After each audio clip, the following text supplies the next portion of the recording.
Welcome to another episode of Creatives Corner. My name is James Dale, and my next guest is named Natalie Red. How you doing, Natalie? I'm good. How are you? I'm doing awesome. God has graced me with the power and of health, and I like to share my positive energy. And I've met you at an event, and I see your positive energy. You shine, you radiate. So I'm glad that you accepted my invite to do the show. Thank you. Thank you for having me. I'm Okay, grateful. I'm going to introduce you to my viewers. Natalie Red is from the Dirty Dirty, from the Dirty Dirty to Chocolate City. This Mississippi native artist believes in providing lyrical food for the mind. And inspires behind the music she creates. She is a mother of three, singer, songwriter, streaming radio personality, and producer who has a master's degree in leadership and negotiation with honors. Unsure of who she is? Well, I'm talking about national independent recording artist Natalie Red. Say it with your chest, say it with some strength. Say it Growing with up, your chest. yes, growing up in the deep south, in the backwoods, is known for racism. Natalie Red, for what her fans call her, relied on music as her escape from the South and this childhood trauma. From singing in front of the yard to talent shows, then opening on for mainstream artists. Music has always presented its way in her life. Immediately after the passing of her grandmother, she began performing on various stages in Massachusetts and Connecticut. It was an ex-boyfriend, thank the ex-boyfriend, who encouraged her to record after performing with her for the first time. Although we didn't work out as a couple, I am grateful that God used him to urge me to record, Red states. Her first EP titled It Is What It Is was released in 2016, which is well received in the UK, followed by great singles like Giving Up, Trapped, Dear R&B, and many, many more. During the pandemic, Natalie did not hesitate to release a second EP in 2001, R&B 101, and a single, Cause I Love, all the while trying new things. Internet radio. There's so much great music out there and the world needs to hear. Therefore, I decided to do my part so that independent artists may get recognition that they deserve and the spins that they need, so desperately need, she says. With her focus and on introducing great music from the unfamiliar to the world, and sharing the body of works from her peers worldwide, she created a radio show, not podcast, called The Red Zone, broadcasting in 6 markets today, including the UK. To hear her voice is like listening to a combination of female artists like Jill Scott, Anita Baker, and the late, great Phyllis Hyman. Whether performing solo shows or with bands in DC, Maryland, Connecticut, Massachusetts, etc. To see Red perform live is an experience within itself because she believes in giving all in her while she's on stage or in the studio. Because those attend her show are investors. They invested their time, money, energy, and ears. Therefore, she goes above 100% to keep them coming back for more and more and more and more. This sassy Southern Belle songwriter, singer slash producer works hard at doing her part and keeping R&B pure and is true to the genre and her listeners. And we appreciate your dedication to your craft. And I want you to let it be known who Red is. Let it be known what it is to be an artist in all sense of the word, because you said you're not only an artist, you are a writer, you are a producer, you do a radio show that helps other artists get a platform so they can be seen and heard. And that's a beautiful thing. Got to applaud you for that, because a lot of people out there, when they are talented, they want the bag for themselves. They don't want to share no bag. So you are a rare gem out there. Thank you. Thank you. Thank you. I am blessed. When I released my first project, it was more of a bucket list item. Mm-hmm. Okay. It was a bucket list item to say, okay, I did it. I did it. But when I saw how it was received in the UK, I said, okay, maybe I'm going to try this again.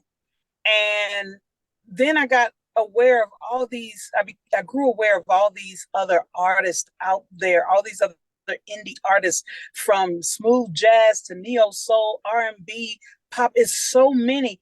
And I'm like, oh my God, all this great music. Mm-hmm. What? Like, I like mainstream, don't get me wrong, because there's some mainstream artists that I love, but I have grown so in love with indie music, independent artist music, that it's just, man, I don't really play mainstream artists like I used to. There's a lot of food out there because independent artists, they have a lot to prove. They got a chip on their shoulder. It's kind of like Tom Brady. I don't know if you know about football, but if you do, Tom Brady Yeah. is the GOAT, and he wasn't picked in the top 10. He wasn't picked in the first round. He wasn't picked in the second round. He was picked in the sixth round. So he said what motivates him is that people slept on him and slept on his talent. So he wanted to bring 1,000% every time he hits the field. And that's what the moxie that independence artists have. A lot of people slept on them, a lot of A&Rs, a lot of producers have slept on them. And thank God for this age that we in now, where you can put out your music on your own. You don't need a big name record company to push you out there. You can market yourself. If you have a great following on social media, you can market yourself. As long as you have good music and you hone your craft, you can gain a following. You can garner a following out there. So I like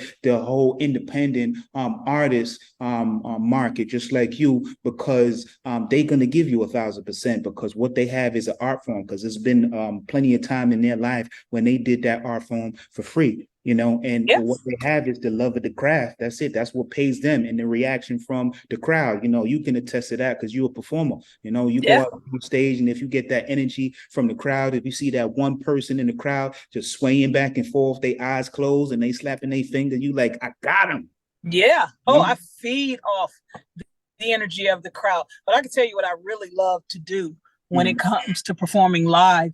I like to look for that one person that really isn't paying attention. And I like to mess with that person. Okay. I love to mess with that person, and it causes them to then give me that attention.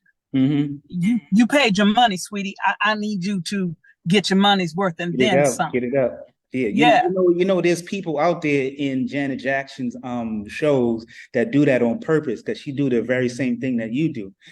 She looks out for that person that's not in paying attention. I think those people do it on purpose, because she bring them on stage and she do all kind of stuff with them on stage, and they be there like, oh my God, Miss Janet. So I'm sure they do that same thing with you. Yeah. You got a presence for it about you. Oh, thank you.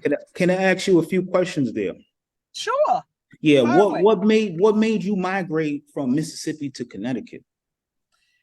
Woo, I actually, before I even got to Connecticut, I migrated to Michigan. Marriage, and wanting to get out of the South. It was time. Okay. I mean, I grew up in the South, but I knew in order for me to truly flourish as a woman, as a mother, as an artist, in order for me to really and truly flourish, I had to, let go of the dirty. It was time to let it go. And I'm glad I did. Okay. I'm glad I did. It's a beautiful thing, but at the same time,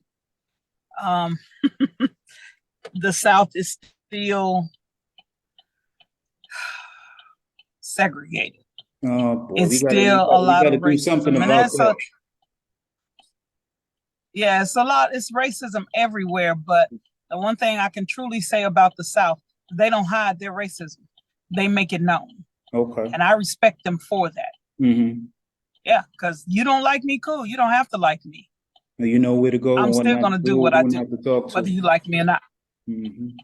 But what is in the soil? What is in the soil down there? Because a lot of the prevalent artists in the history of R&B and any songstress, they from the South. They their bones, their background is from the South. What is in the soil? What they feeding y'all down there? It's nothing about what's in the soil. It's about what has been blessed within the soul. Okay. It's you know, um, soul is what it is. You can't do soul R&B soul or soul neo soul if you're not putting the soul into it. Mm-hmm. And a lot of singers, a lot of artists who have come out of the South, whether it's Texas or Louisiana or Alabama, Georgia, Mississippi, Memphis, um, when they deliver from an understanding. Mm-hmm. They deliver from a place of pain, a Mm-hmm. place of love. The thing is they're storytellers. We're storytellers. Okay. And something that we sing.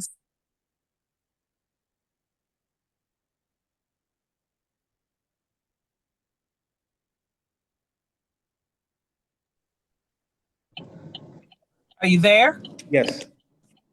Okay. Something that we sing, say, or recite, it's going to resonate with the soul. Mm-hmm. And that's what we want it to do. We want it to resonate because we want you to know that, hey, you're not the only ones who are going through this. Mm-hmm. But, God sent us here for a reason. Yeah, everybody So, got a task to do, and everybody got something that they have to say and want to say and need to say to get their message across.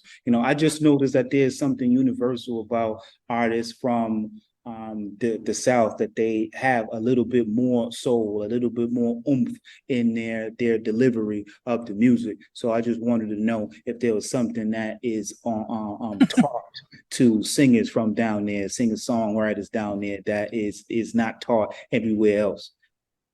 No, And the it's God, not yeah. taught. It's God given. Okay, okay, It's a blessing. It's the God given. okay. So a lot of people have asked me, because of my vocal ability, Mm-hmm. my tone, my vocal range. They wonder, ooh, have you gone to formal? You had to have gone to formal training, and I'm like, no, Mm-hmm. no. This is just what I was blessed with, and I take and do whatever it is deemed necessary for me to continue to train myself my best. So I challenge myself a lot with different songs by various artists with different strong vocal ranges, but then I twist it strong and you're determined. If I like me, but I'm not here of you as possible. Mm-hmm. You know what I mean? Yes.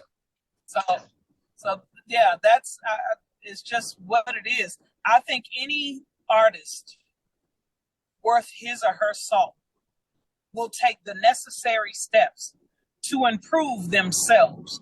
You cannot be the best version of you without improvement. That means you challenge yourself. You take the risks that are necessary in order for you to be the best version of you.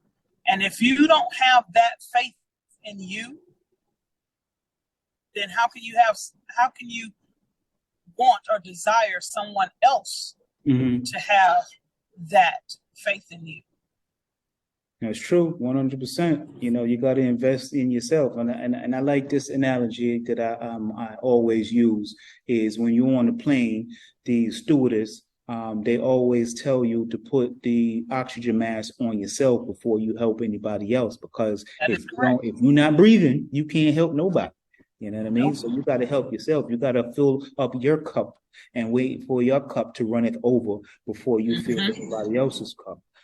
All right, now you mentioned that you use music to cope with childhood trauma, but before your ex-boyfriend encouraged you to record, how or who discovered that you were a talented singer? My mom. Okay. God bless your mom. Mama Red. I was always singing. I was giving free concerts in the yard to people passing by. And my mother would tell my brother and sister, my older brother and sister, oh my God, go get that child and bring her in. but I was always singing. And then my uncles, they introduced me to the various genres of music. My mother's baby brother really pushed me with R&B Mm-hmm. and funk. Mm-hmm. So I was always singing with him, always. He'd say, "Come on, Nat, let's go riding." We go riding, and we're going to town, and he's got the Gap Band or Luther or Stephanie Mills playing, and I'm just belting away. And when I was in school, I'll never forget my junior year of high school. Like, you sing around with your friends, you josh around, you play, but you don't really step out there. Mm-hmm. And you sing in church choirs, but you really don't take the time to step out there because you're nervous. So one year, my junior year, it was a homecoming game, and I had walked up to the counselor, because Goddess counselor was getting ready to announce, ask everybody to stand for the national anthem. And I walked up to him and I said, "Can I sing it?" He said, "What?" I said, "Can I sing it?" He said, "Do you know it?" I said, "Who doesn't know the national anthem?" And he says, "If you know it, go for it." And I started singing, and next thing I know, I was singing before games. And then I started entering talent shows, and it just grew from there. So you preparing yourself with those impromptu shows that you so eloquently introduced to the neighborhood. So that was your practice right there and then. So by the time you hit the stage, you was already ready. Oh my.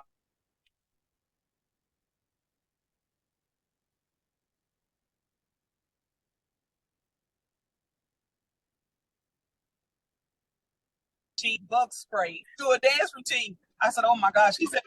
She said, "We always knew that that's where you were supposed to have been." So, okay. I guess, God was prepping me as a kid. I'm writing about bug spray, but I was always writing as a kid. Yeah. Always. I would make up songs about anything. And the one thing I love doing before a show or even during a show is if there's dead air, I'll have the drummer just play something and I'll sing about that venue. Mm-hmm. Just make up stuff about the venue and have people dying laughing. But they all get into it and they're like, next thing you know, they're singing it on the way home. Yeah, crowd participation is a good thing. That's how you get them, make them a part of your show. Oh, yeah. I recall when I did my first release party, I talked about my stepson, and I said, my stepson would always in the shower. He can't carry a tune for anything, but he would always sing about being in the shower. So he would be butt naked in the shower.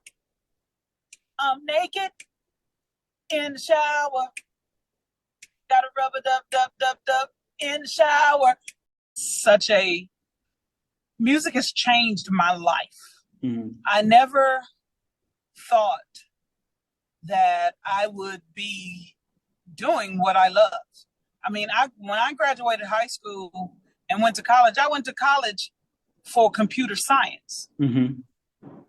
And I really had my mind set on becoming a computer analyst. Okay. That was what my mind was set on. But, God had a different plan for me because I had stopped singing. I stopped singing. I became a mom. I focused on being mom. And when my grandmother passed, like not even 2 weeks after my grandmother passed, I was on somebody's stage. Mm. And I hadn't been on a stage since I was 21. When it comes to my introduction to music, I have to thank my uncles. My uncles introduced me to artists like the Gap Band and Stephanie Mills and Luther Vandross and oh my God, and so much more. Listening to what I would classify as true R&B Mm-hmm. because to me it was. Mm-hmm. They expressed love and the beauty of love, all facets of love. And so that made me really fall in love with music. With music. Okay. Yeah. Was there any point where you tried to emulate any of those artists that preceded you, or you just try to stay in Oh, your lane? yeah. I tried to emulate Anita Baker. Anita Baker, because she had that rock. The Whenever she got rocket. into a song, she'd get that Mm-hmm. rock. And I just found that I always knew when she started doing that rock, she was in it. And Mm-hmm. so I found a way to emulate that. But instead of doing a rock, I would always either, when I'm in it, I pat my thigh, my leg or my thigh, Mm-hmm. or I'm like my head bop gets real deep. But Mm-hmm. that lets me know, and that also lets my audience know that I'm about to really go in. Mm-hmm. So yeah, that artists like Anita Baker, I really have to give a lot of credit to. I actually covered a song, Angel, Mm-hmm. by Anita Baker at a festival, and I posted the video. It's been some years back. I posted the video, and she shared my video in her storyline. Yeah. And she inboxed me and she said, "Young lady, you did that. There you You go. did that." And Hold I and was like, quote. You did that. "Oh!" Yeah. That's good. I was so hyped. I had to call my mom. Anita Baker liked me. Yeah, a lot of people like you. A lot of people love you. You know your audience love you. Once you Yeah. can sing, you are in there. And all the other singers out there will give you your praise if you could sing that note. If you could hit those notes, you're going to get that praise no matter who you sing in front of. If you sing in front Oh, of the garbage man or a small crowd or the president, if you could sing, you could sing. Nobody can thank take that from you. you. Yeah. So would you consider yourself an independent artist through and through? I consider myself just an artist. I even consider my peers because I really don't like to use that term independent because yes, we are independent, Mm-hmm. but we're artists. Mm-hmm. And just because we don't have the financial backing of those who are tied to a label does not mean we're not artists. Mm-hmm. God blessed us just as he blessed them. Mm-hmm. So, but some of them still prefer for me to refer to them when I'm introducing them and I'm talking about them on my show. They prefer, for me to say independent. And I respect them. But Okay. at the same time, I let them know, sweetheart, you are an artist. You Don't are. separate yourself from mainstream. Right. That's beautiful. I like that. I like that message.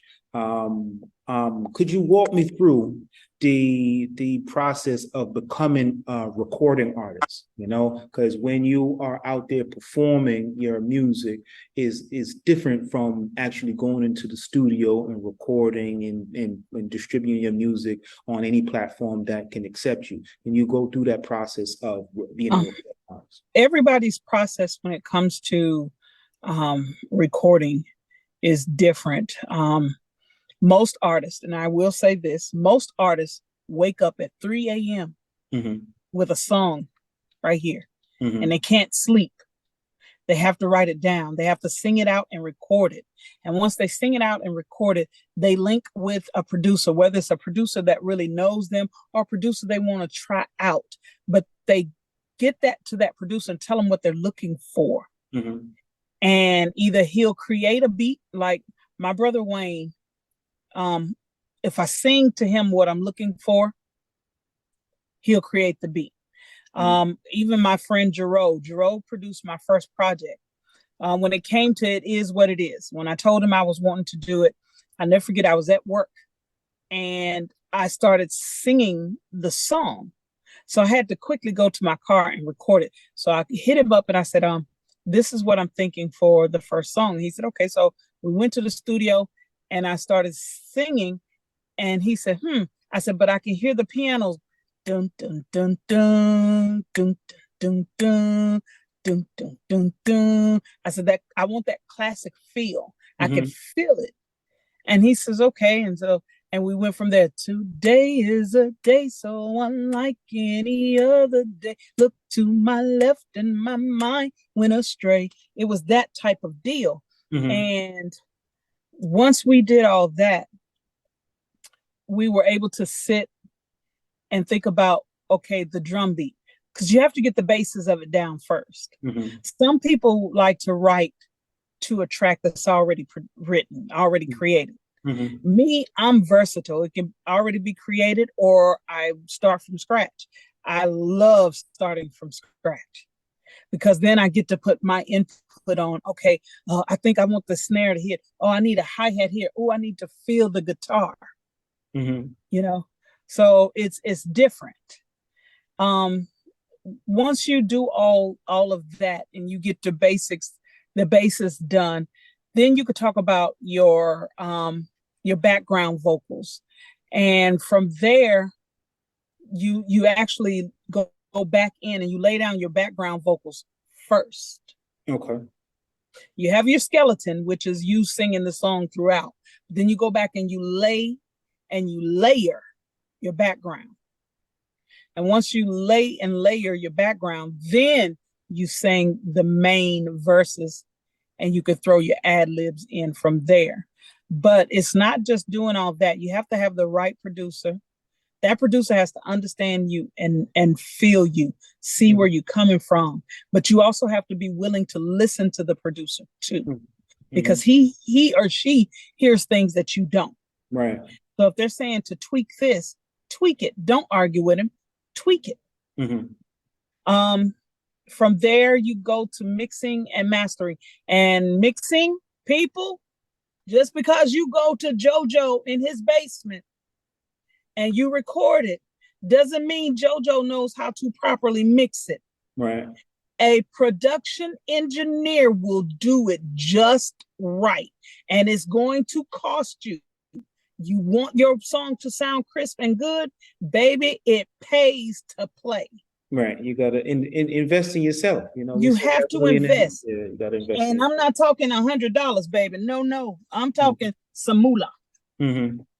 You're going to spend anywhere from a good $7 to about $1,000 on mixing.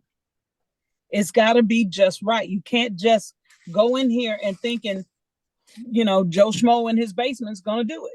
And is it do you find that it's worth working with a producer that knows you as an artist, knows you as a person versus a stranger out on the street? Yep, I find that it is very beneficial. Okay.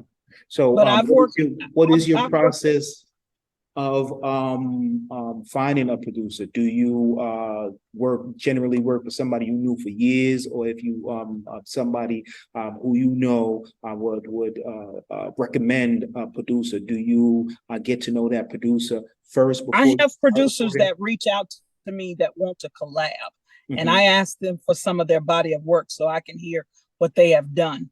From my latest song, the single "'Cause I Love You," the producer that I used for that, shout out to Elliot Jefferson and Lamont Silver.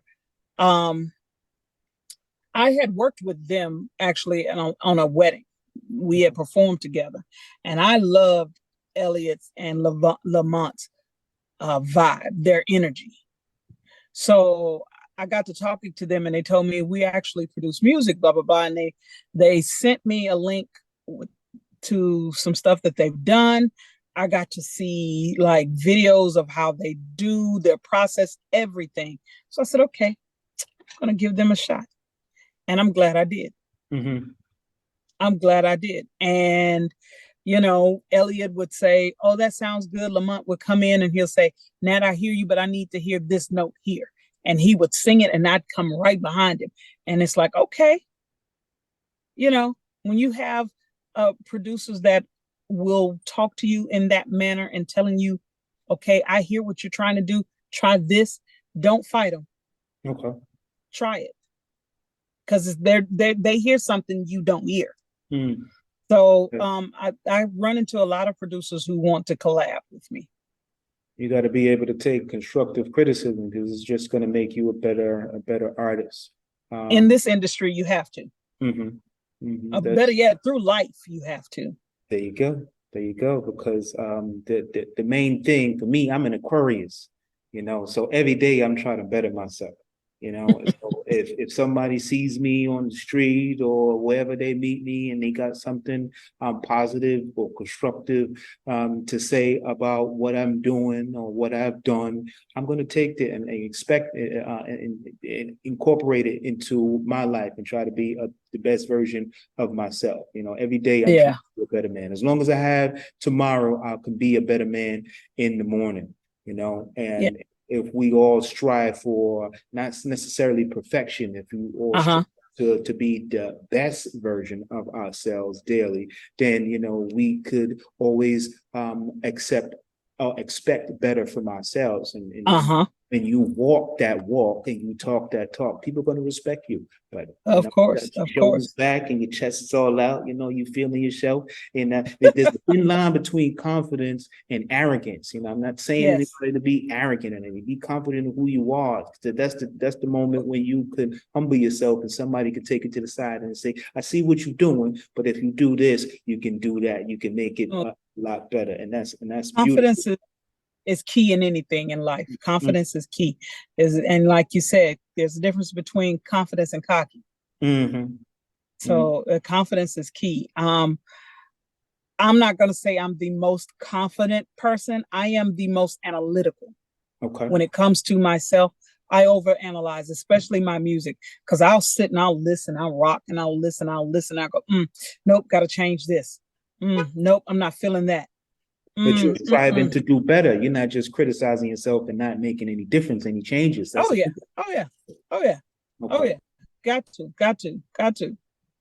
Okay, so you are an established artist. You are a songwriter.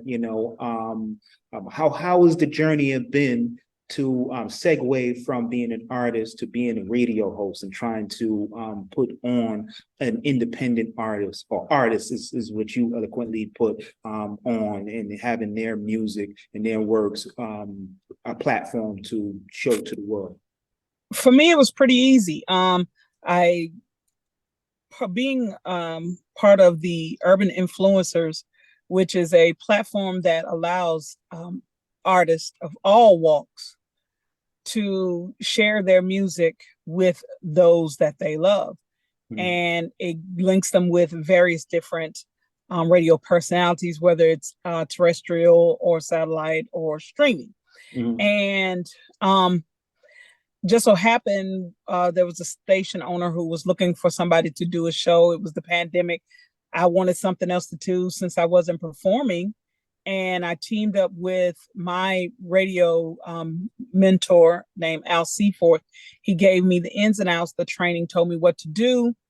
And I was amazed because it grew so fast. I went from one station to 6 like that. And it was more than 6 for a minute.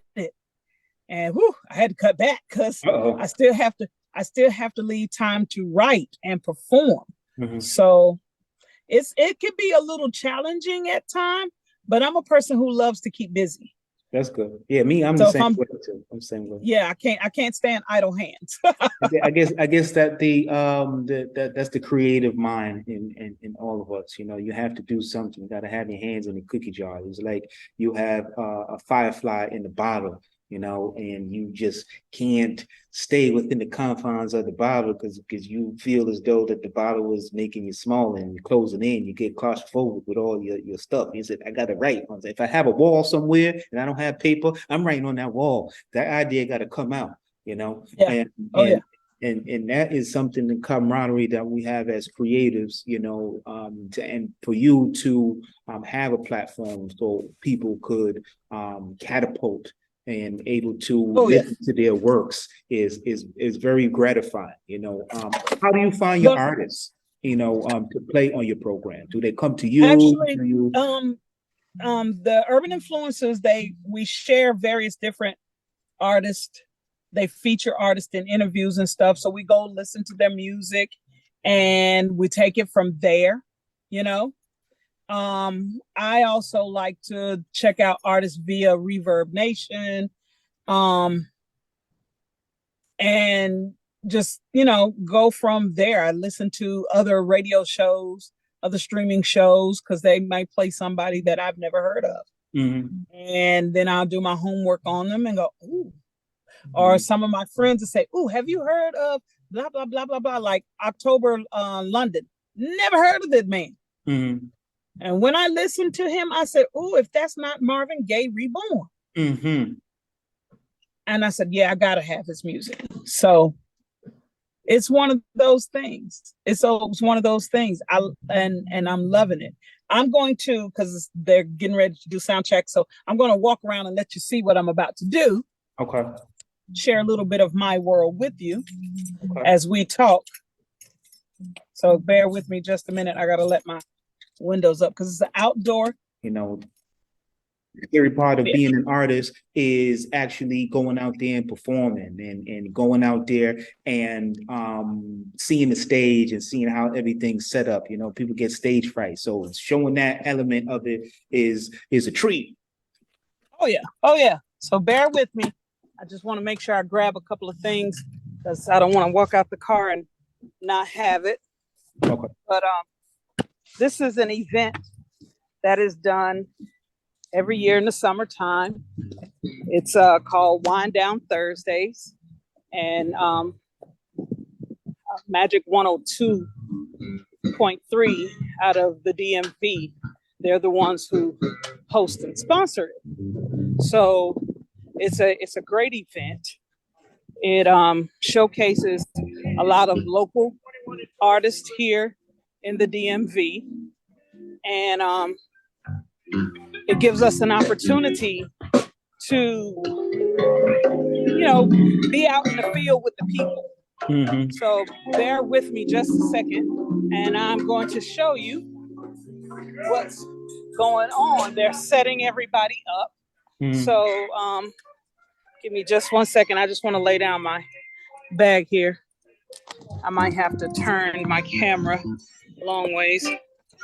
But let's see here. If I can flip it. Oh, there it is. Okay. So they're getting ready. Doing a little sound check. Everybody's color coordinated. Yeah. It's code orange. Okay. So what does code orange mean? Does it have a specific? That's just the color. Just the color. Okay. Just the color. That's pretty much it. That's all it is.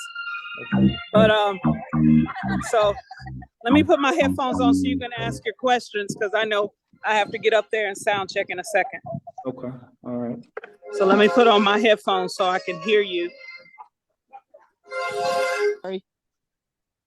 Okay, so one thing I want you to do is I want you to tell my audience where they can find your works, where they can listen to and tune into your radio show. And if you got a few notes that you want to drop on the people, and we can sign off. Oh, okay. Well, you can find my music anywhere that any digital music platform, whether it's Spotify, iTunes, Pandora. Just type in Natalie Red, that's Red with 2 D's, and you can find my music there. You can also go to my website, IamNatalieRed.com. You can find my music there as well. You want to link up with your girl, find out what I'm doing. You can find me on social media, whether it's Instagram, Twitter, Facebook, or TikTok, using the handle at IamNatalieRed. That's Red with 2 D's. Woo, let's see. The Red Zone. If you go on my website and click on the Red Zone tab, there you'll find programming days, times, and station links. I'm on Saturdays, Sundays, Mondays, Tuesdays, and Wednesdays. Mm-hmm. And Monday through Friday, I'm on the midday mix on Cruise Inc. Radio, which is out of Richmond. So I'm somewhere everywhere. You're doing it too. Okay. Yes. And the Wednesday nights I'm on in the UK. So it's just like, it's a beautiful thing, but I love it. Okay, we can sound off with a few notes, if you will. Ooh, okay. You want words of wisdom or singing? Singing. Yeah. Let's see. Whew. Hmm. Let's see. Oh dear. Okay. It's hard to admit it. I guess things haven't changed. So jazzy coming off, but you still have the same sway. It's irreplaceable. This love that I have. Funny how time flies when the music stops. I need that R&B to groove in every part of me. Harmony, obviously, that's how much I miss you. A little bit of 12 play, listening to Marvin Gaye all night long. That's how much I miss you. That is my personal letter to R&B. That is beautiful. That is beautiful. And on that note, literally, that singing a few notes from you is way better than a little bit of words of wisdom, because our entire interview was about words of wisdom. And on that note, I thank you for coming on the show, and I appreciate you. I'm going to see you again, and I wish you a good show today. And Thank you. my viewers, thank you for tuning in. My name is James Gale. This is Natalie Red, and thank you for tuning in to Creative Corner, and see you on the next one. Thank you all.